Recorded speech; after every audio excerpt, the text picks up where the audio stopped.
situation du pays ne le permet pas ma toog ñu ne ma ONRAC l'Office national de recouvrement des avoirs criminels am na ay oto yu ñu saisir yu bëri yu bees tàq dañ koy jaay te oto bi ci nekk presque moitié prix lañ koy jaayee ma ne ah loolu c'est intéressant parce que yàgg ma ne dage man daal xaalis biens yi ñu nangu ci ay nit dama ko xaw a seexlu mu dellu si ne ma yow ñun buñ ko jëndul keneen na koy jënd rek ma def calcul bu gàtt ma ne bien bi su ma ko jëndee permettre naa état am ay véhicules mais xaalis bi delloo naa ko ci état parce que ONRAC bu ko jëlee trésor public la koy delloo muy un montant de 940 millions pour 27 véhicules neufs des 4x4 mun naa la génneel cotation auto bu nekk mi ngi nii boo xam ne ONRAC moo ko def man leen léegi passer par les procédures ba ñu am li ñu war a am yépp ils sont passés par les procédures ñu am délibération conseil d'administration ONRAC bi ñu notifié ñu ko ci la ñuy doog a jël oto yi pratiquement bi may jógee primature la ñuy livrer oto yi jotuma ko sax séddale muy 940 millions. Ensuite 87 millions pour la couverture budgétaire du marché relatif à l'évaluation et l'audit technique et financier du programme décennal de gestion des inondations. 100 millions liés à la prise en charge des activités du comité de commémoration du massacre des tirailleurs sénégalais de Thiaroye 44. Et enfin 300 millions destinés aux travaux de remise aux normes du building administratif dans le cadre des dépenses liées au dédouanement et à l'installation de certains équipements. boobu amoon nañu fi sax début d'incendie encore fii ci building bi yàggu la ñu ne ñu il faut ñu terminer liggéey bi parce que gis ngeen conditions yi ñu ko récupérer. C'est ça li ñu demandé augmentation amu ci dërëm boo xam ne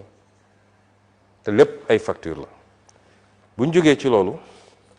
ma wax leen léegi les fonds de la primature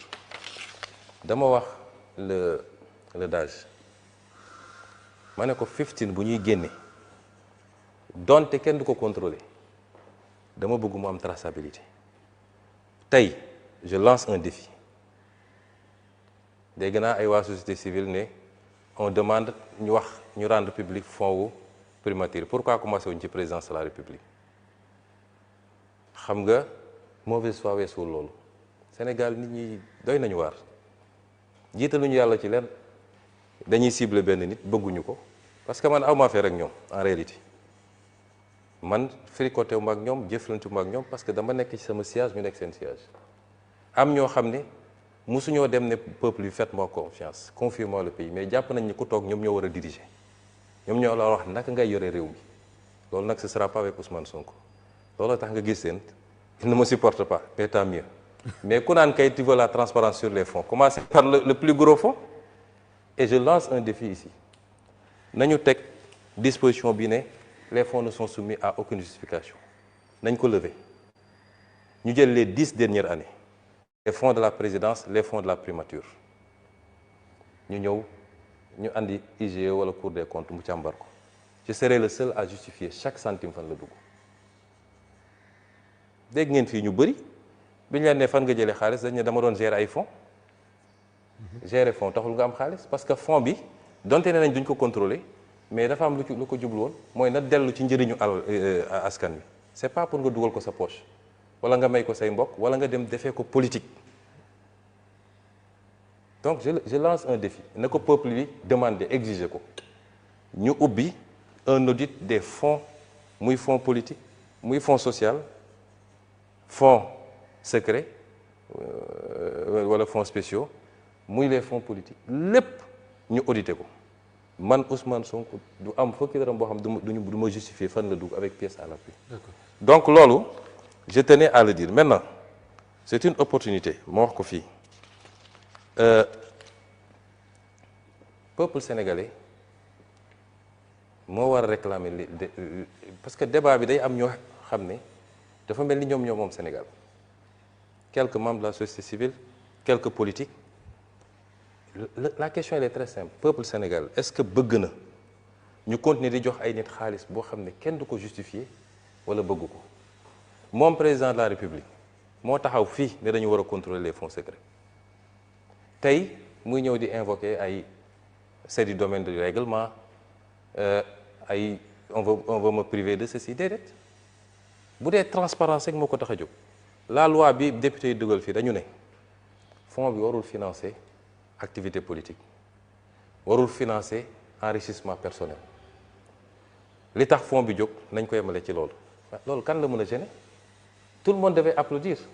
ma daaneel nag ci benn jeunesse bu ndaw parce que dañ naan dafa dem ba jógee primature doog a wax affaire fonds yi fii fekk naa fi des fonds sociaux qu'on est en train d'encadrer que El Malick Ndiaye avait déjà encadré parce que bu njëkk bi weer wu ne dañ doon génnee ci liñ ma expliqué fii 40 millions yi ñuy teg ci loxo président assemblée nationale pour boppam ak 25 millions yoo xam ne pour mu jàppale cabinet bi El Malick mu ñëw def ko dindi delloo fonds yi ci trésor su ay demande amee ñu xool ko suñu validé ñu jaar ci procédure yi joxe kon man d'abord xaaruma ba jóge fa bi ñu toogee rek j'ai dit au président am na engagement yu ñu jël il faut ñu respecter ko am na ci yoo xam ne nag presque suñu engagement yëpp dañu ne ci tel nombre d'années lañ koy def par exemple les fonds spéciaux dañu ne woon dans les 3 premières années dinañu changer dinañu encadrer les fonds spéciaux mu ngi ci programme am ma ne ko yii il faut ñu respecter ko mais kilifa boo nekkee ak moom da nga koy may tuuti temps ma toog di observer demul j'ai relancé une fois toog jàpp sama njàmbur ba mois de septembre 2025 Guy Marius Sagna déposé fii un projet une proposition pour l'encadrement des fonds spéciaux mu yégal ma ko en tant que président du parti moo ko ne ko Guy tegal ci suuf am na lu may nekk man mii parce que su ma sañoon exécutif mooy porter affaire bi parce que engagement exécutif la mu ne ma d'accord naa la ko ma dem gis président fekk ko bureau ma ne ko président député yi déposé ñu ngi bëgg a déposer benn proposition de loi mais su amee dina ñaaw lool parce que yow yaa jël engagement bi sa programme la ne donte sa programme ñun ñëpp la engagé kon su ma sañoon mooy nga kii mu ne ma oui mais pourquoi ils veulent faire ça nangam ma ne ko d'accord ñu toog tuuti man ma dem toog dajale ay kàngam ñoo xam ne seen xam-xam dafa màcc yi ñu remonté def benchmarking xool li xew ci yeneen réew yi yemuñu ci loolu ñu xool li xewoon fii parce que président Mamadou Dia su ma la génne woon texte bi président Mamadou Dia voté la woon ci affaire fonds spéciaux yi moom réglé woon na yëpp après lañ ko yàqaat ñu defar suñuy texte ma ñëw parce que constitution moo ne l'initiative de la loi appartient au président au premier ministre et à l'assemblée donc premier ministre am na initiative de la loi ci noonu laa jàllale woon la loi sur les questions d'homosexualité affaire u ñaari tur yi ma defar sama projet de loi jox ko secrétaire général du gouvernement ne ko programmer ko ci conseil des ministres bi di ñëw le mardi soir président bi mu jotee programme bi mu woo ma ne ma pourquoi nga bëgg a jàllale une loi sur les fonds spéciaux ma ne ko mais parce que dañ ko war a jàllale ñoo ko diggoon Sénégalais yi mu ne ma non il faut qu'on en parle le lendemain on s'est vu avant le conseil des ministres mu expliqué su ma ne ko d'accord man bëgguma xëccoog yow je retire mais il faut ñu jàllale loi bi ça c'était au mois de mars je crois ñu toog ba avril dégguma ba dara bouger ma defaat sama projet de loi dugalaat ko cette fois-ci bi ñu xëyee le matin parce que conseil des ministres il y a le pré-conseil avant le conseil bi ñu ñëwee pré-conseil mu gis affaire bi alors ñu posé débat bi il y avait le secrétaire général du gouvernement Boubacar Camara lii ma wax dafa am seede am son directeur de cabinet am le secrétaire général de la présidence de la République am le ministre d'État Aminou Lo ñu toog mu ne oui mais pourquoi et cetera ma ne ko c'est un engagement il faut que ñu jàllale ko mu mer ci loolu nag je vais pas entrer dans les détails de li mu wax mais neexu ko ma ne ko mais sëñ bi yow man je comprends pas en quoi ça peut gêner man suñu la joxee fonds politique bu 100 milliards sax c'est pas mon problème mais nañ ko encadrer ba ñu xam 100 milliards yi fan la dugg je ne vois pas pourquoi nga ciy mer boobu j'étais premier ministre mu ne non il retire ça parce que c'est lui qui arrête le programme malheureusement l'ordre du jour du conseil des ministres donte man am naa droit pour am projet de loi mais moom mooy arrêter l'ordre du jour mu retiré ko j'ai dit y a pas de problème et du ma ci doon wax naruma ci woon wax moom bu demuloon télé ci interview am boobu ba defe naa yaa nga fa woon moo njëkk wax ci fonds politique yi mais way ñoo waxoon lii mais mënatul ne parce que dugg na fii génn na fii ma ne man comme moom ubbi na débat bi dinaa ci wax ci laa ñëw fii assemblée nationale wax ci. muy sa dàq. bi ma ci waxee ba ñibbi laa ne sama soxna takkal bagage yi parce que ngoon guddi du ma fekk te effectivement ci lañ ma convoqué pale dàq ma c'est pour ramener les choses man jotewuma ak président ay affaire politique parce que man politique amul ku ma ci ragal fii Sénégal maa ngi sant yàlla. D'accord. Mais c'est des questions de transparence des questions de gouvernance de bonne gouvernance des questions liées à la souveraineté sur nos ressources yu mel noonu mooy suñu problème. D'accord alors yaa ngi wax ci fonds bi ak lu mu war a def or dama dégg sànq bi ngay lire le décret signé par le président Wade contresigné par le premier ministre Macky Sall xaw ma man maa comprendre mais on parle d'un programme spécial pour la Casamance. lan moo tax ñu bëgg ko tuddee maintenant des fonds politiques nga mën ko utiliser jox di ci def leneen lu bokkul ak li nga xam ne moom la ñu wax ci décret bi. Non li ñu ci def yëpp day am lien avec ça. D'accord. Parce que aujourd'hui dans les missions qu'on fait dans le travail qu'on fait on a besoin d'outils pour travailler. On a besoin de moyens pour travailler am na yoo xam ne nécessité la yoo xam ne mën nga ko soxla pour liggéey li nga war a liggéey donc mais comme les fonds ne sont soumis à aucune justification foofu laa amee solo tey suñu installé woon la commission bi ñu bëgg fii ne léegi dañuy justifier problème dootul amati et dans la loi on a dit le président ne gère plus les fonds il fait un décret de répartition encore que li ma demandé wu ma ko ci fonds boobu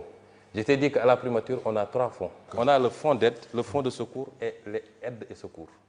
ces 3 fonds quand on dote vous voyez là quand on dote les lignes le fonds d'aide le fonds de sécurité et aide et secours boo leen boolee 270 millions 2 milliards 100 et 540 millions mooy les 2 milliards 900 donc c'est 3 types de fonds donc li ñuy demandé dañ koy dugal fii wala fële dans l'un de ces fonds mais moi je me suis toujours évertué à ce que chaque centime soit justifié. D'accord. léegi li gën a jaaxal nit ñi mooy ci benn période yaa ngi doon tëkku képp koo xam ne dafa wax ne da nga am fonds te gis nañ ne si mujjantal ga yow ci sa bopp yaa ko révélé ndax loolu dafa amoon stratégie amalgame la dafa am ñu ne il a 7 milliards de fonds ma tëkku ne ku fi waxaat ni am naa 7 milliards de fonds ñu digaale ko parce que xam nga c'est un moyen. Peut-être dañoo jaawale woon sama fonds ak fonds présidence de la République c'est moins l'existence de fonds que le fait que ñu may allouer des montants yoo xam ne man awma ko peut-être ci wax ji détaillé wu ma wala eggu ma mais des gens sont sortis ici ils disent il a 7 milliards de fonds ba def calcul ne c'est tant par jour qu'il dépense tant par semaine qu'il dépense c'était ça le débat. léegi lu weesu fonds politique yi am na tamit ci lu ñu la doon xaaree ci appel à candidature yi ci rationalisation yenn agence